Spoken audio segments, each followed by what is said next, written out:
Masih bersama saya Ibnu Fadil, pemirsa Anda kembali menyaksikan 3 berita utama Kaltim hari ini.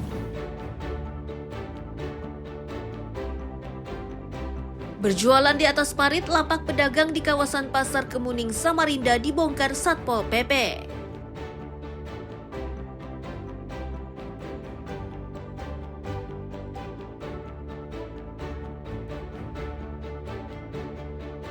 Warga Balikpapan digegerkan penemuan koper di lereng gunung yang ternyata berisi ular mati.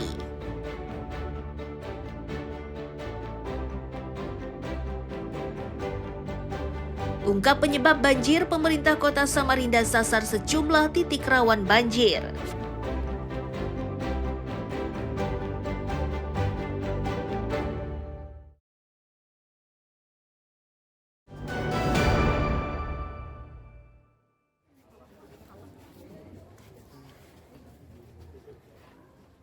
Memastikan penyebab banjir yang tak kunjung teratasi, Wali Kota Samarinda turun langsung ke titik banjir di kawasan Bengkuring Sempaja. Ia akhirnya mendapati jika aliran airnya sempit, dangkal, dan buntu. Penyebab dari situasi tersebut cukup beragam, mulai dari alam hingga perbuatan manusia. Salah satu hal yang menghambat karena adanya bangunan di atas aliran air. Terkait situasi ini, Pemkot Samarinda akan melakukan komunikasi kepada pemilik rumah dengan tujuan untuk memperlancar aliran air di kawasan tersebut.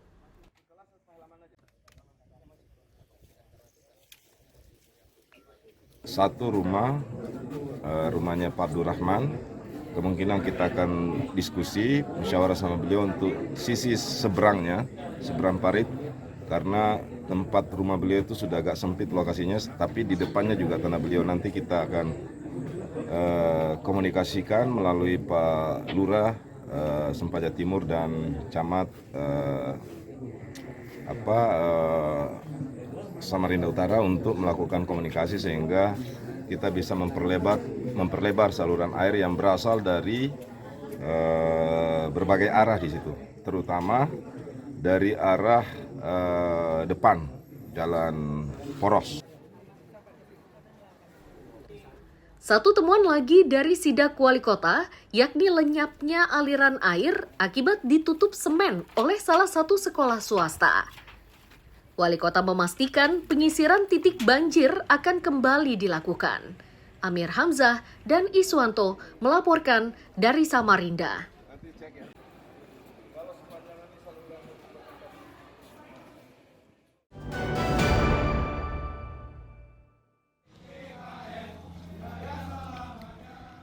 Inilah 574 calon pegawai negeri sipil atau CPNS yang akan bertugas di IKN.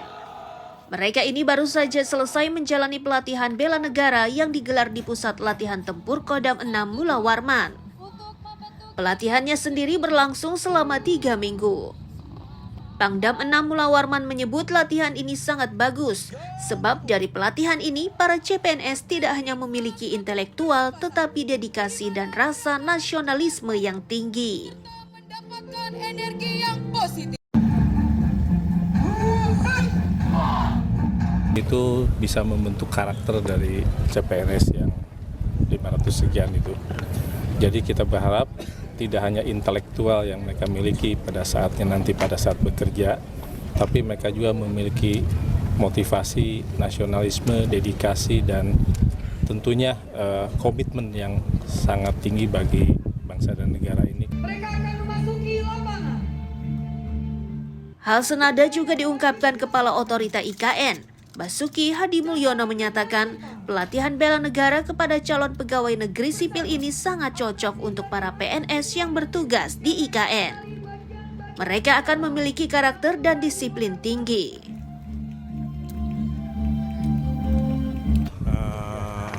Menpan, ada berjumlah 574 orang yang kita awali dengan pendidikan bela negara selama 3 minggu di Puslapor Mula Warman ini. Ya. Jadi saya kira dengan nilai-nilai kejuangan bela negara ini, saya berharap mereka akan dapat melaksanakan tugasnya dengan lebih baik di otorita nanti.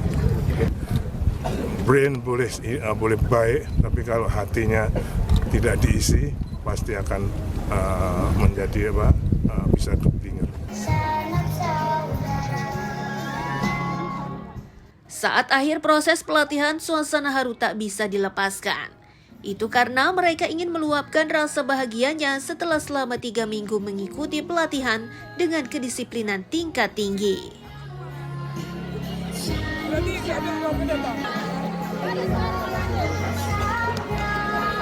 Menyenangkan bersama teman-teman kami di sini selama 3 minggu menghadapi suka duka bersama, dan alhamdulillah kami bisa melewati semuanya. Dan sampai saat ini kendala nggak? Semuanya pasti ada, tapi kami selalu bersama, saling support, saling dukung. Ini Mbaknya sendiri kan nggak ada keluarga, kenapa nih Mbak berhalang hadir atau gimana? Atau dari luar daerah?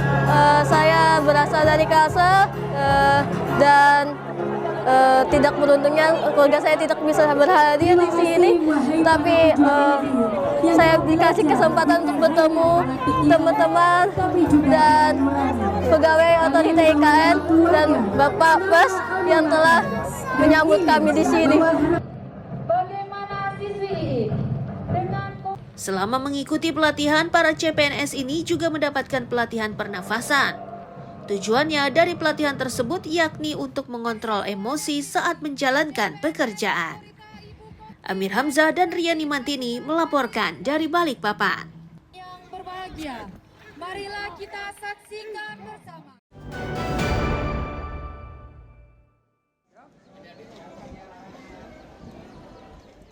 Calon pegawai negeri sipil atau CPNS perdana yang direkrut otorita IKN kini sudah dibagi sesuai kedeputian di otorita. Selanjutnya, para CPNS ini akan segera menjalankan tugasnya di IKN Senin siang. Kepala Otorita IKN menyebut, para CPNS yang telah mengikuti pelatihan bela negara itu akan dikembalikan ke IKN pada hari Jumat. Selanjutnya di hari Sabtu, mereka akan dikumpulkan untuk pembagian rusun yang nantinya akan dijadikan tempat hunian di IKN. Metode pembagiannya yakni dengan mencampurkan antara pegawai lama dan baru.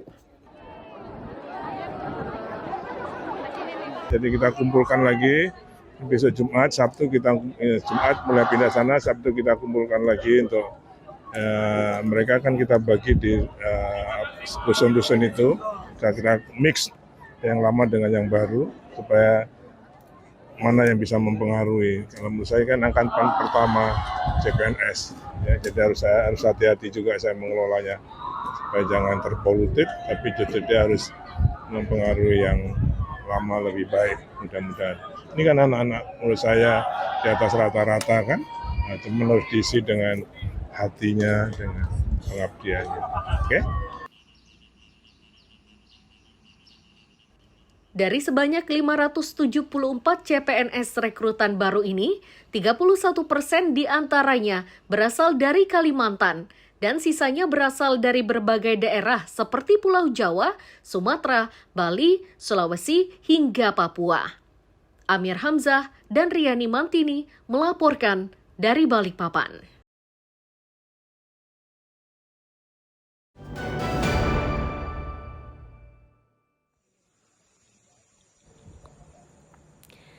Siapa sangka jika areal persawahan ini berlokasi di Gunung Binjai, Kelurahan Tritip, Balikpapan Timur. Meski terlihat menghijau, namun hasil panennya masih belum maksimal.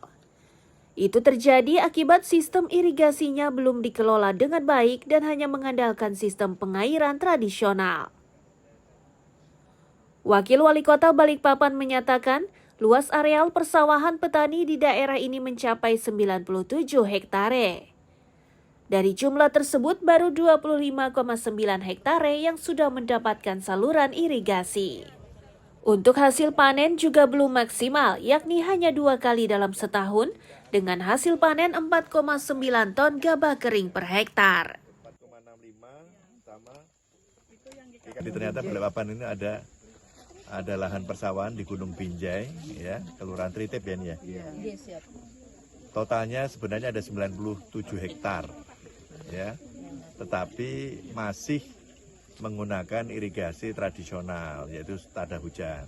Nah, yang sudah mendapatkan saluran irigasi ini hanya 25,9 hektar. Dan ini sudah mendapatkan manfaat dari kelompok tani yang diketuai oleh Pak Ramadan ini baru 2 kali dalam setahun ya Pak ya. Kita harapkan untuk kita tingkatkan, jadi dari 29,5 hektar itu gabah panen kering 4,9 ton. 1 dari 5 kelompok tani di wilayah Tritip ini mengakui hasil panen belum bisa maksimal karena irigasi belum sepenuhnya mampu mengairi sawah petani. Sudah begitu, dari 5 kelompok tani ini yang paling aktif hanya 1 kelompok. Itu sampai di sini kan itu belum bisa maksimal. Irigasi kita hanya separuh ini, baru berapa meter. Yang nyampenya dari 2 kelompok tani, itu 3 kelompok tani ke sana kan masih ada Ya, jadi gini, 70 hektar itu yang tidak maksimal pengairannya. Pak, berapa jumlahnya Pak kelompok tani ini Pak? Kelompok tani sini ada 5 yang aktif, cuma kelompok tani kita aja Karya Bina Bersama yang aktif. Pak, jumlahnya berapa orang Pak? Ya, kalau di sini ada 21 orang di Karya Bina Bersama. Kalau di lain itu kurang ngerti itu anggotanya ada berapa, cuma masih 4 kelompok tani yang tidak bergerak. Seminggu misalnya gitu kan. Untuk bisa meningkatkan hasil panen, maka seluruh kelompok tani harus kembali aktif. Selain itu, pemerintah kota juga harus secepatnya memenuhi kebutuhan air melalui irigasi terhadap kelima kelompok tani tersebut. Amir Hamzah dan Riani Mantini melaporkan dari Balikpapan.